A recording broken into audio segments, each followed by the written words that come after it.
নমস্কার বন্ধুরা, আমি ডক্টর শ্রী সুব্রত আচার্য আর আপনারা দেখছেন আপনাদেরই প্রিয় YouTube channel Shri Subrata astrological consultancy. আজ এই ভিডিওতে আপনাদের সঙ্গে আলোচনা করব আগামী 31শে ডিসেম্বর 2023 দেবগুরু বৃহস্পতি মেষ রাশিতে মার্গী হচ্ছে। আর এই মার্গী গতির পরিবর্তনের জন্য তুলা রাশি বা লগ্নের জাতক জাতিকাদের জীবনে কি ধরনের পজিটিভ বা নেগেটিভ প্রভাব আসবে আসুন জেনে নেওয়া যাক। অর্থাৎ যাদের জন্মকুণ্ডলিতে তুলা রাশিতে চন্দ্র অথবা লগ্ন অবস্থান করছে তাদের জন্য এই ভিডিওটি ইনফরমেটিভ হতে চলেছে। অর্থাৎ রাশি বা লগ্ন সাপেক্ষে আপনারা দেখবেন। দ্বাদশ রাশিচক্রের সপ্তম রাশি হলো কিন্তু তুলা এবং তুলা রাশির অধিপতি হলো শুক্রদেব। তুলা রাশির সাপেক্ষে দেবগুরু বৃহস্পতি তৃতীয় এবং ষষ্ঠ গৃহের অধিপতি এবং বক্রী থেকে মার্গী হচ্ছে সপ্তম ভাবে। একদিকে আপনার সাহসিকতা, প্রতিবেশী, ভাই বোন এবং সেই সাথে স্বল্প দূরত্বের ভ্রমণের ভাবের গ্রহ হলো দেবগুরু বৃহস্পতি।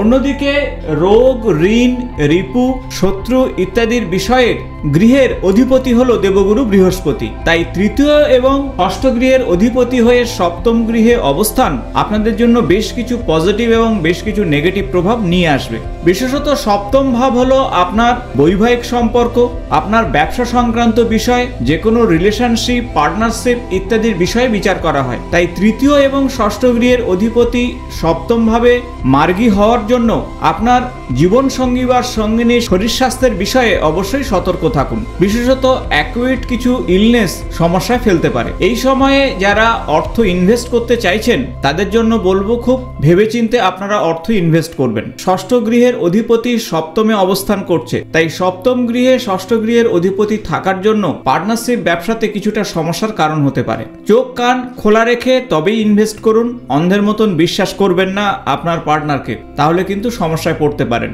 ব্যবসা সংক্রান্ত ঋণ নেওয়ার বিষয়ে অবশ্যই কাগজপত্র ভালোভাবে দেখে নিন। এই কয়েকটি বিষয়ে যদি আপনারা খেয়াল করেন তাহলে দেবগুরু বৃহস্পতি আগামী 4টি মাস অর্থাৎ জানুয়ারি, ফেব্রুয়ারি, মার্চ এবং এপ্রিল মেষ রাশিতে থাকা অবস্থায় আপনাদের জন্য বেশ কিছু পজিটিভ রেজাল্ট নিয়ে আসবে। দেবগুরু বৃহস্পতি আপনাদের সপ্তম ভাবে থেকে আপনাদের গুরুত্বপূর্ণ 3টি গৃহকে সে দেখছে। প্রথমত গুরু বৃহস্পতি সপ্তম ভাব থেকে আপনার লাভ ভাব অর্থাৎ একাদশ ভাবকে সে দেখছে। তাই সার্বিক উন্নতির যোগ কিন্তু তৈরি হবে, সার্বিক সফলতার যোগ তৈরি হবে, কারণ গুরু যে গৃহকে দেখে সেই ভাবকে সে বৃদ্ধি ঘটায়। তাই গুরু একাদশ ভাবে দেখার জন্য আপনি বয়স্ক মানুষের কাছ থেকে অবশ্যই সহযোগিতা পাবেন। তা হতে পারে আপনার প্রতিবেশী অথবা বন্ধু বান্ধব। দীর্ঘদিন যে সমস্ত কাজ করতে গিয়ে সমস্যায় পড়ছিলেন সেই সমস্ত কাজ কিন্তু আগামী 4টি মাসে প্রচেষ্টা চালালে হয়ে যাবে, কারণ গুরু একাদশ ভাবকে সে দৃষ্টি দিচ্ছে। তাই সার্বিক উন্নতি বা সার্বিক সফলতা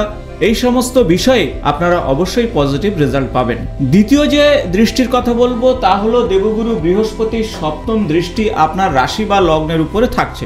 রাশি বা লগ্ন হলো আপনার দেহ এবং মন। এই সময় আপনারা যদি সঠিকভাবে চলাফেরা করেন অর্থাৎ খাদ্যাভ্যাস এবং সেই সাথে একটা নিয়ম নিষ্ঠা সহকারে চলেন তাহলে অবশ্যই আপনার শরীর স্বাস্থ্য ভালো থাকবে, মানসিক বিকাশ ঘটবে। আধ্যাত্মিক পথে চললে আপনারা অনেকটা দূর এগিয়ে যেতে পারবেন, কারণ আপনার রাশি বা লগ্নভাবে গুরুর পূর্ণ দৃষ্টি থাকছে। হতে পারে আপনার রাশি সাপেক্ষে তৃতীয় এবং ষষ্ঠ গৃহের অধিপতি, কিন্তু দেবগুরু বৃহস্পতি সার্বিক সুখ এবং ফলদায়ী গ্রহ। তাই সেজন্য গুরুর সপ্তম দৃষ্টি আপনাদের লগ্নভাবে থাকার জন্য আপনার মধ্যে আধ্যাত্মিক চিন্তা ভাবনার বিকাশ ঘটবে, আর আধ্যাত্মিক পথে চললে আপনার সার্বিক সফলতা আসবে। তবে এই সময়ে অতিরিক্ত তেল মশলা এবং সেই সাথে ফাস্টফুড থেকে নিজেদেরকে দূরে রাখুন, তা না হলে শারীরিক সমস্যার মধ্যে পড়বেন, কারণ ষষ্ঠপতি হয়ে সপ্তম দৃষ্টি আপনার রাশি বা লগ্নের উপরে থাকছে। বিশেষত যাদের ফ্যাটি লিভার রয়েছে, কোলেস্টেরল, ট্রাইগ্লিসাইড রয়েছে, তারা এই সময় সতর্ক থাকুন। প্রয়োজনে ডাক্তারবাবুর পরামর্শ নিন। শত্রুকে অন্ধের মতন বিশ্বাস করবেন না, খুব ভেবেচিন্তে সিদ্ধান্ত নেবেন। এই সময় মনকে আরো বেশি সচেতন এবং সক্রিয় রাখার চেষ্টা করুন, আর সেজন্য প্রত্যহ, যোগা, মেডিটেশন এগুলো করুন। দেবগুরু বৃহস্পতি আপনাদের সপ্তম ভাবে থেকে তার নবম দৃষ্টি কিন্তু আপনার তৃতীয় ভাবকে সে দেবে। তাই ভাই বোনের সঙ্গে সম্পর্কের উন্নতি উন্নতি ঘটবে, ভাই বোন আপনার কর্মসংক্রান্ত বিষয়ে সহযোগিতার হাত বাড়িয়ে দেবে। তাছাড়া কর্মসংক্রান্ত ছোটখাটো ভ্রমণের যোগ তৈরি হবে এই সময় আপনার কর্মক্ষেত্রে অনেকটা উৎসাহ পাবেন, আর তাই কর্মক্ষেত্রে আপনারা অনেকটা এগিয়ে যাবেন। প্রতিবেশীর সঙ্গে অবশ্যই সম্পর্কের উন্নতি ঘটবে, তবে আপনার গোপন তথ্য প্রতিবেশীর সঙ্গে শেয়ার করবেন না। একটু দূরত্ব বজায় রেখে এগোতে পারলে আপনাদের জন্য যথেষ্ট ভালো ফল নিয়ে আসবে আগামী 4টি মাস, অর্থাৎ জানুয়ারি থেকে এপ্রিল মাস পর্যন্ত। তাই সার্বিক দিক থেকে বলা যেতে পারে দেবগুরু বৃহস্পতি তৃতীয় এবং ষষ্ঠ গৃহের অধিপতি হয়ে সপ্তম ভাবে থেকে তার একাদশ লগ্ন বা রাশি এবং সেই সাথে তৃতীয় ভাবকে দেখে আপনাদের জন্য যথেষ্ট পজিটিভ রেজাল্ট নিয়ে আসবে। এই সময় আপনারা সোশ্যাল মিডিয়াতে বেশি মনোনিবেশ করবেন না। যারা পড়াশোনা সংক্রান্ত বিষয়ে যুক্ত রয়েছেন তারা ভেবেচিন্তে কোর্সে ভর্তি হবেন। অনলাইনে সবকিছু বিশ্বাস করা উচিত হবে না। এই সময় ঠক বা প্রতারক আপনাকে ঠকিয়ে দিতে পারে। অনলাইন মানি ট্রানজাকশনের বিষয়েও আপনারা সতর্ক থাকবেন। এই সময় নিজের কথাবার্তার বিষয়ে সতর্ক থাকবেন, কারণ তৃতীয় গৃহ থেকে কমিউনিকেশন সংক্রান্ত বিষয় বিচার করা হয়। তাই কমিউনিকেশন প্রপারলি না করতে পারলে আপনার সম্পর্কের ক্ষেত্রে সমস্যা তৈরি হবে বা কর্মক্ষেত্রে আপনারা বিভ্রাটে পড়তে পারেন। তাই সার্বিক দিক থেকে বলা যেতে পারে দেবগুরু বৃহস্পতির এই মার্গী গতির পরিবর্তনে কিছুটা মিশ্র ফল আপনারা পাবেন। এখন আসবো কি ধরনের উপায় বা টোটকা আপনারা করবেন। প্রথমত বলবো আপনারা শুক্রদেবের বীজ মন্ত্র প্রত্যহ জপ করবেন।